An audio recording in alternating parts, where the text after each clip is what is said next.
یاد خاطرات جوانی میافتادم. سری از گوینده های خوبی که اون زمان حالا گویندگی کردن تو این کار دیگه نبودن. این کار وقتی یکیش ضبط شد در واقع به عنوان اولین کاری بود که خارج از سندیکای گویندگان و سرپرستان گفتار فیلم این کار ضبط شد توسط افرادی که کاملا غیر حرفه‌ای بودن. بسیار سخت بود، امر نشدنی محسوب می‌شد. به نظر من دوبله دچار بیماری شده، باید به دادش رسید، باید کمکش کرد.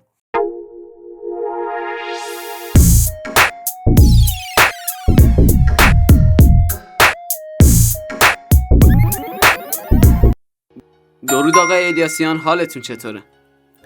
سلام، وقتتون بخیر. تشکر میکنم. عرض ادب و احترام دارم خدمت شما و همه مخاطبان عزیز. در خدمت شما هستم. سپاس. با اینکه همه ما با صدای شما خاطره داریم، میخواستم یه آشنایی بیشتری با همدیگه داشته باشیم و به اختصار خودتون رو معرفی کنید. چند ساله که فعالیت حرفه‌ایتون رو شروع کردید؟ خب من امین الیاسیان هستم. میتونم بگم از حدوداً سال 1378 فعالیت حرفه‌ای دوبلاژمو شروع کردم. قبل از اون تئاتر کار میکردم. بله. و حالا دانشکده تئاتر هم توی همون حوالی به اتمام رسوندم در مقطع لیسانس و تا الان که در خدمت شما هستیم حدود 20 سال میشه. نظرتون درباره انیمیشن فرار مرغی 2 چیه؟ و کدوم قسمت خط داستانی بهتری داشته از نظر شما؟ فرار مرغی خب قطعاً به نظر من یکیش جذابتر و قشنگتره. حالا این نظر شخصی من هست به خاطر اون فضاهایی که داره، فضاسازیایی که شده و خب اون زمان هم خیلی گل کرد و این خنده‌دارترین فیلم سال شد. مل گیبسون جای خروس راکی صحبت کرده بود و چیزهای از این دست. این بارم که حالا اومده به هر حال جذابیت‌های خاص خودشو داره، اما اون شاید تو ذهن ما یک چیز دیگه بود و خاطره دیگه بود. تا حالا شده شما رو توی اجتماع با همین شخصیت ماندگار یعنی راکی بشناسن؟ واکنش مردم چی بوده نسبت به این قضیه؟ تا اونجا که یادم میاد نه، اینطور نبوده که منو با شخصیت راکی بشناسن. شاید صحبت کردم متوجه شدن که گوینده باشم. پرسیدن آقا شما گویندگی میکنید، دوبلورید؟ گفتم بله. مثلا کدوم فیلم؟ حالا مثلا تو اینا راکی رو گفتم آها چه جالب، خیلی خوب بود حالا. ولی همینجوری نه، در بعد به ورود یا مثلا در بعد به آشنایی یا در بعد به صحبت نه، اینطور نبود که شناسایی بشه. یه سوال شخصی، شما بیشتر گوینده تیپ سازی هستید یا با صدای واقعی خودتون صحبت میکنید؟ من هم تیپ سازی میکنم هم با صدای خودم صحبت میکنم، اما عموما چون من بیشتر طرفدار فیلم هستم، بله. البته انیمیشن هم دوست دارم، انیمیشن های جذابی که هست و دوست دارم دوبله کنم، اما بیشتر با صدای خودم صحبت میکنم، هم در فیلم هم در انیمیشن. گرچه بوده انیمیشن بوده توش ممکن تیپ های زیادی هم گفته باشم. مثلا شاید توی انیمیشن کرانک مثلا من شاید 5 تا تیپو گفتم، ولی عموما با صدای خودم صحبت میکنم. و در همین انیمیشن چیکن ران یا فرار مرغی 2 یا 1 فرق نمیکنه، تو هر دو تاش سعی کردم صدای خودم رو داشته باشم، مضاف بر این که یک مقدار خروسی باشه. یعنی خروسی بودنش، خروسک داشتنش توی صدا برای من از نکاتی بود که بهش میتونم اشاره کنم برام مهم بود که انجامش بدم. بله. گویندگی مجددتون به جای شخصیت راکی براتون بعد از چند سال چه حسی داشت؟ قطعا حس نوستالژیکی داشت برام و خب یاد خاطرات جوانی میافتادم، یاد اون حال و هوا و اون فضاها میافتادم و دوست داشتم هم کارو هم اون کار خاص رو و خیلی امیدوار بودم که دوستای قدیمی رو بتونم ببینم، ولی متاسفانه خب این توفیق نصیبم نشد و بسیاری از گوینده های خوبی که اون زمان حالا گویندگی کردن تو این کار دیگه نبودن، مثل خانم سارا پورصبری، مثل آقای محمد بیاتی، خانم مهناز سلیمانی و چند تن دیگر که الان اسمشون تو خاطرم نیست.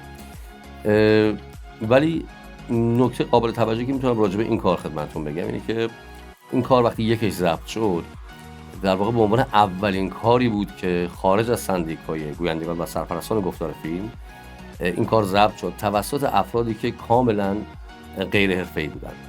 یعنی همه ما که در اون فیلم صحبت کردیم، گویندگی کردیم، همه بار اولمون بود، هیچ کدوم بار دوممون نبودن و بسیار سخت بود.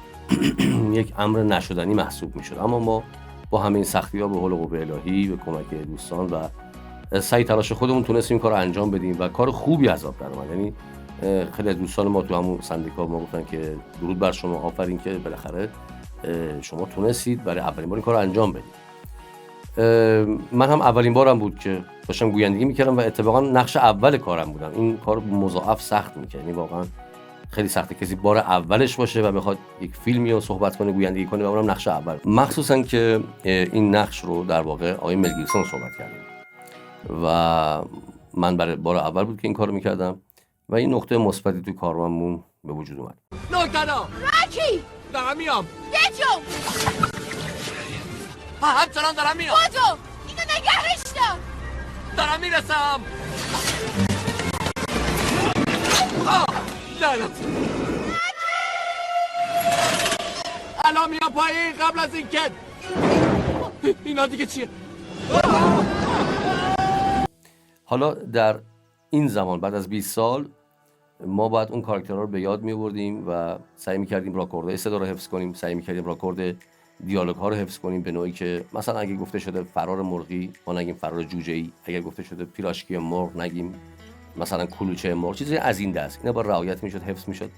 در هر سه نسخه هم که من صحبت کردم تا جای امکان ما سعی کردیم این کارو انجام. این نسخه ها کدومش به نظرتون بهتر بوده؟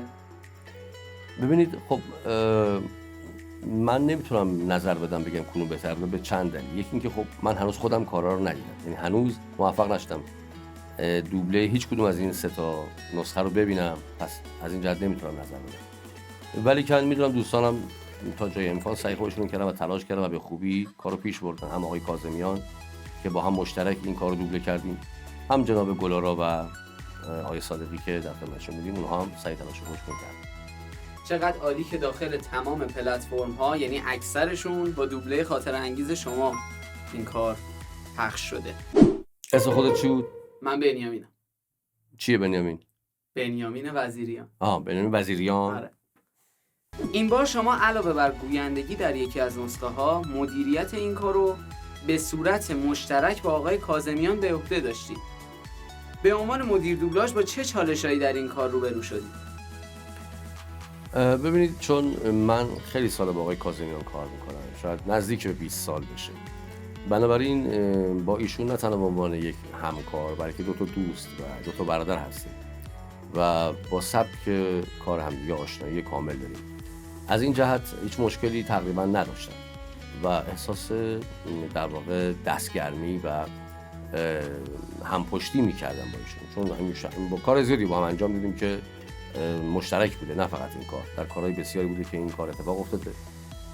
حالا در این کار هم بیشتری زحمت آقای کاظمیان کشیدن، یعنی من کمتر توی مدیریت شرکت داشتم، بیشتر ایشون این کار رو انجام دادن، حتی انتخاب صداها، انتخاب نقش‌ها رو بیشتر ایشون انجام دادن در کل. ولی خب منم حضور داشتم، منم یه دستی از دور با آتش داشتم. میشه لطف کنید یه خاطره از اون موقع برامون تعریف کنید؟ خب یکی از خاطراتی که من دارم که با آقای کاظمیان بود این بود که ایشون روز اولی که مراجعه کرده بودن برای دوبلاژ خب صدای خیلی بهمی نداشتن که مثلا من رو صداشون حساب کنم و بعد اون ته کلاس هم می‌نشستن و من وقتی درس میدادم صحبت میکردم با بچه‌هایی که توی کلاس بودن، اونا خیلی ریاکشن داشتن، خیلی توجه داشتن، خیلی با من همراهی میکردن، ولی ایشون اون ته بود و مثلا بعضی وقتا میدیدم مثلا داره سقف رو نگاه میکنه، داره زمین رو نگاه میکنه، یا مثلا رفته زیر میز مدادشو برداره یا چیزای از این دست. با خودم میگفتم این بنده خدا اصلا انگار زوری اومده تو این کلاس، یا مثلا حوصله‌اش سر رفته، یا اصلا آخرین نفری که میتونستم روش حساب باز کنم که روزی چیزی بشه، کسی بشه، میگفتم بنده خدا مثلا ایشونه یا یکی دو نفر دیگه. اما مدتی گذشت و پیش رفت و من دیدم که ایشون خیلی پروپاگورس کلاس‌ها رو میاد و بعد توی سری چیزا شرکت میکنه و پایه است و با صبوری و متانت بسیار کارا رو مینویسه، انجام میده. کم کم اصلا علاقه‌مند شدم به این شخصیتشون که اینقدر پشتکار دارن، یعنی چون خودم میدونستم این شعار رو داشتم همیشه تو زندگیم که پشتکار، تلاش میتونه جبران برخی کمبودها رو بکنه. مثلا ممکن من استعداد خیلی زیادی نداشته باشم اما پشتکار و تلاش و تمرین من میتونه کمکم کنه، این ممارست میتونه واقعا موثر واقع بشه و همین هم شد و اتفاقا ایشون بهترین شد توی همه و هم صدا بردار خیلی خوبی شدن، هم مدیر دوبلاژ خیلی خوبی شدن، هم مسئول فنی خیلی خوبی شدن، کلا بسیار خوب پیشرفت کردن و الان مدیر پروژه و مدیر دوبلاژ هستن. بله به به. این رابطه استاد شاگردی چقدر خوبه که الان شده داداشی، یعنی واقعا. ببینید داداشی شاید بگم از همون خیلی قبل‌تر بود، یعنی برادر بودن ما به خاطر اینکه مثلا یه خاطره دیگه دارم. یه روزی من خب یه موقعی میموندم تو استودیو و مجبور بودم حتی تا صبح بمونم، تا دیر وقت، تا ساعت 2-3 نصف شب کار تموم بشه فردا برسه. بعضی شبا تو استودیو میخوابیدم، میموندم دیگه، اصلا نه میصرفید نه وقتش داشتم که بخوام دوباره برم و برگردم. خونه ما نزدیک بود به استودیو. یه روزی رفتم خونمونو، اونجا اتفاقا شام خوردم با مادرم، اینا گفتیم خندی، بعد اومدم استودیو. بعد آقای کاظمی گفت که ای ناقلا رفتی خونه شام خوردی؟ من دیگه نرفتم خونمون از اون بعد دیگه، یعنی به خاطر نهار یا شام دیگه نرفتم خونم. گفتم من میمونم تو استودیو با رفیقام، با دوستام، با همکارام و هرچی اونا خوردن من میخورم همونجوری. و این خاطرات ما در واقع معطوف میشه به اون زندگی که ما با هم کردیم، خاطراتی که با هم داریم، تلخ و شیرین، که بیشترش هم شیرین بود اتفاقا. این برای ما از هر چیزی عزیزتر و محترمتر. به نظرتون وضعیت دوبله در گذشته بهتر بود یا در الان؟ خب باید ببینیم از چه نظر. از نظر دستمزد خب روز به روز داره بدتر میشه. از نظر کیفیت روز به روز داره بدتر میشه. از نظر کی؟ از نظر کارفرما که کارو میده خب شاید بهتر شده باشه، چون کار سریعتر انجام میشه، سریعتر بهش تحویل داده میشه. باید دید از نظر چه کسی. شاید از نظر تماشاچی عام که خیلی با سبک و سیاق دوبله‌های قدیم ممکنه آشنا نباشه، یا نسل جدید ممکن اصلا تفاوتی احساس نکنه. اما به نظر من دوبله دچار بیماری شده، باید به دادش رسید، باید کمکش کرد. هر سمتی نگاه میکنی یه عده‌ای خب داعیه دار شدن که ما دوبلاژ انجام میدیم، اما آیا واقعا صدا گذاشتن روی هر فیلمی اسمش دوبله است؟ آیا هر کلمه، هر جمله بندی اسمش ترجمه و متنه؟ آیا هر گونه راهنمایی اسمش مدیریته؟ یا هر جنس صدایی اسمش صدای گویندگی است؟ نه، اینطور نیست. باید ما رجوع کنیم به آثار فاخر خودمون و اینها رو مقایسه کنیم و بعد آثار گروه‌های مختلف هم با هم مقایسه کنیم.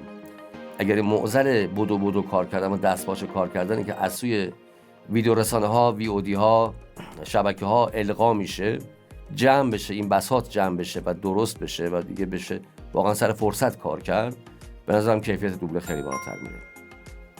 از بابت یه دونه گوینده یا یک مدیر دوبلاژ یا یک عضو این مسیر چطوری میبینید زیست کردن داخل همین اوضاع دوبلاژ رو؟ خب قطعا این اوضاع به نفع بعضیا و به ضرر خیلی هست و با این شرایط کنونی امیدی نیست که بچه‌ها بتونن خوب رشد بکنن، گوینده های بهتری بشن. بله طرف گوینده است، 10 سال گوینده است، اما واقعا علم و اطلاعاتش هم نسبت به 10 سال پیش افزایش پیدا کرده؟ آیا فن بیانش بهتر شده؟ آیا صداش پخته تر شده؟ آیا اخلاقش حرفه‌ای تر شده؟ آیا سرعت عملش، واکنشش، همه اینا رو به بهبود بوده؟ در خیلی از مواقع می‌بینیم که نه، اینطور نیست. به خاطر اینکه شرایط سخته، شرایط بده، دستمزدها که مهمترین مسئله است پایینه، دلخوشی بچه‌ها کمه. اما خب به آینده امیدوارم که در آینده بشه اینها رو با یک سری ترفندها، حالا به واسطه انجمنی که به انجمن‌هایی که هست، به واسطه اون وحدتی که بین دوستان هست، به واسطه یک سری چیزهای دیگه بتونیم اینا رو بهبود ببخشیم. کمی برگردیم به سمت همون سوالات فرار مرغی. آقای الیاسیان، برای ما یکم راجع به کسب کار بگید. معیارتون برای انتخاب افرادی که جدیدتر هستن داخل این کار نسبت به کار گذشته چی بود؟ یعنی خب ما میدونیم که خیلی از گوینده های قبلی رو نمیتونیم داخل کار داشته باشیم بنا به دلایل. آیا معیار و ملاکتون کار اول بود یا چیز دیگه ای بودش؟ بفرمایید. ببینید در دوبلاژ معیار و ملاک ما برخلاف اون چیزی که مردم فکر میکنن یا هنرمند یا هنردوستان فکر میکنن که حتما صدا هست و فقط باید این راکورد صدا حفظ بشه، خیلی اینطور نیست. چون یه وقتی حادثه پیش میاد یا مسئله پیش میاد و ما نمیتونیم از اون گوینده استفاده کنیم. معیار و ملاک ما بیشتر خود گوینده است که بتونه خوب بگه، یعنی بتونه اون حس و حال رو جاری کنه. اما خب سعی بر اینه که تا جای امکان هم از صداهای استفاده بشه که یا خود همون گوینده باشه یا حداقل شبیه اون گوینده باشه. اگر حالا اون گوینده نتونه بیاد به هر دلیلی، مشکلی باشه، مسئله‌ای باشه که ما متأسفانه نتونستیم آقای مثلا محمد بیاتی یا خانم سارا پورصدی پیدا کنیم، چون تلفن‌هاشون بعد از 20 سال عوض شده بود، واقعا در اون فرصت کم نمیشد این کار انجام بدیم. بعد یک معضل دیگه که با روبرو بودیم که من حتی به دوستان گفتم برخی از این دوستان رو اگر ما بیاریم مطمئن باشید حتی اگه بتونن بیان اونها نخواهند توانست مانند 20 سال پیش گویندگی کنند، چون این موضوع فراره، این تمرین میخواد، مهارت میخواد، به خاطر اون دوری از کار. بله ببینید یک سری فعالیت ها هستش که سوای علم و اطلاعات و هنر و غیر و ذالک مهارت میخواد و مهارت مثل مهارت رانندگی. شما 20 سال رانندگی نکنی خب بعد از مدتی نمیتونی رانندگی بکنی، سخت میشه برات و این راه افتادنشون خیلی زمان بر میشه. با توجه به اون مسئله‌ای که عرض کردم قبلا که این وی ها همیشه کارشون رو سریع میخوان و با هم یه رقابت خاصی دارن، اینجا اون مشکل پیش میاد که پس لاجرم نمیشه از همون گوینده لزوما استفاده. به طور کلی برای شما ضبط یک کار چقدر طول میکشه؟ آیا تحت فشار قرار میگیرید نسبت به اون عجله‌ای که پلتفرما وی ها یا حتی مدیر دوبلاژ ها دارن؟ ببینید قطعا ما خیلی فشار میاد، چون که اساسا به من باشه من میخوام یه کارو 4 روز 5 روز طول بدم، یعنی حداقلش. ولی با توجه به فشارهایی که هست و سرعتی که هست و درخواستی که از اون ور القا میشه به همه مدیران دوبلاژ، ما مجبوریم کارو تو 1-2 روز بگیریم. خب این کار چجوری میشه تو 1-2 روز؟ هم این رو ترجمه کرد، هم اصلا اول دید، بعد ترجمه کرد، بعد اون ترجمه رو سینک کرد، بعد اون سینک رو بشینی حالا انتخاب نقش کنی، کلاکت ببندی، بعد زنگ بزنی، بعد با همه آدما آفیش کنی، همه رو با هم هماهنگ کنی، اینها بیان، حالا ضبط انجام بدی، بعد بری میکس و لول کنی، باندسازی، همه اینها رو شما در نظر بگیری باید تو 2 روز انجام بشه. خب این اگر این سرعت اضافی رو یکم برداریم ما میتونیم کار خیلی با کیفیت بدیم بیرون. این کیفیت این وسط داره فدا میشه، داره قربانی میشه، قربانی سودجویی های حالا بعضی ها که هنری هم نیستن بیرون گود نشستن و دارن از هنرمندان سوء استفاده میکنن. من به شما قول میدم به زودی به عنوان یکی از اعضای این انجمن، به عنوان یکی از افرادی که در دوبلاژ مدتی کار میکنن، 2 دهه دارم کار میکنم، به زودی تمهیدی خواهیم اندیشید که این مسائل رو برطرف کنیم و نیاز به همکاری است از سوی همه عزیزان و همه گوینده. انشالله که همه گوینده ها، تمام اون پلتفرم ها و تمام مخاطب ها کمک کنن تا یه اتفاق درست بیفته این وسط. سپاس که وقتتون رو در اختیار ما گذاشتید. ممنون، کم کم از حضورتونم مرخص میشیم و اگر سخن آخری دارید با مخاطبان کافه دوبله بفرمایید. ممنون، متشکرم از شما که زحمت کشیدید، وقت گذاشتید جناب بنیامین وزیریان عزیز، و تشکر میکنم از همه بچه‌های زحمتکش و خوب کافه دوبله. درود بر همه شما. ممنون، سپاس، خدا نگهدار. باشه من فهمیدم. ببینید من میرم داخل و از اونجا مالی رو نجات میدم.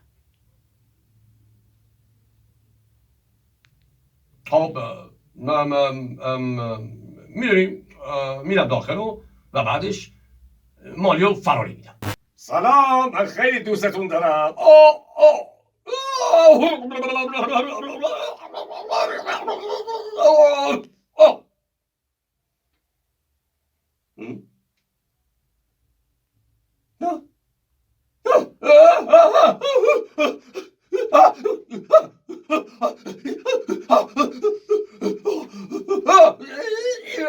Oh!